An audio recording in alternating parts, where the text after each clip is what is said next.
When we talk about the mind, let's talk about the brain. And so we have, our conscious brain. That's the part that we're using to talk right now. That's our thinking brain. And then we have our unconscious brain. And it turns out that our unconscious brain is responsible for about 95 or 98% of brain activity. So trauma is stored in the limbic brain, which is unconscious to us.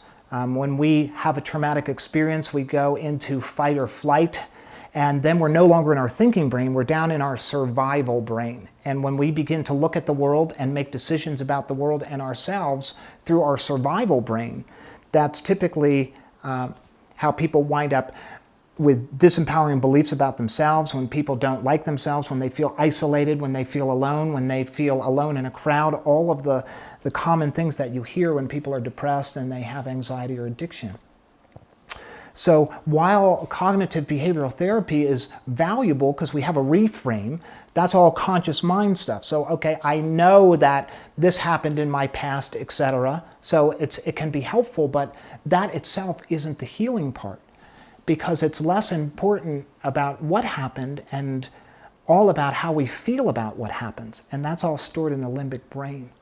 So interfacing with the limbic brain so we can take those things that are unconscious, all those old primal patterns about ourselves, the anger, the rage that people have, the feeling of not important or less than, all of those things, we need to bring them forward so we can evaluate them and heal them.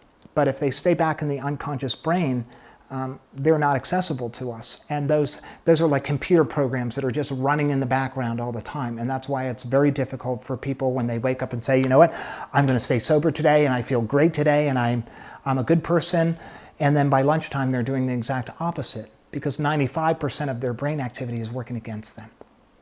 So when we talk about the brain component, we have to interface with that unconscious piece, and we also have to heal the brain itself. We're using a lot of nutrients. All of our food, serving whole superfoods that the brain can identify and nourish the brain so it can begin to repair itself. So we jumpstart what are natural processes in the body, because the body can be its own doctor. The brain, interestingly enough, the brain can produce all the chemicals that we need to take care of pain relief, to take care of depression, to take care of anxiety, for energy, all of those things.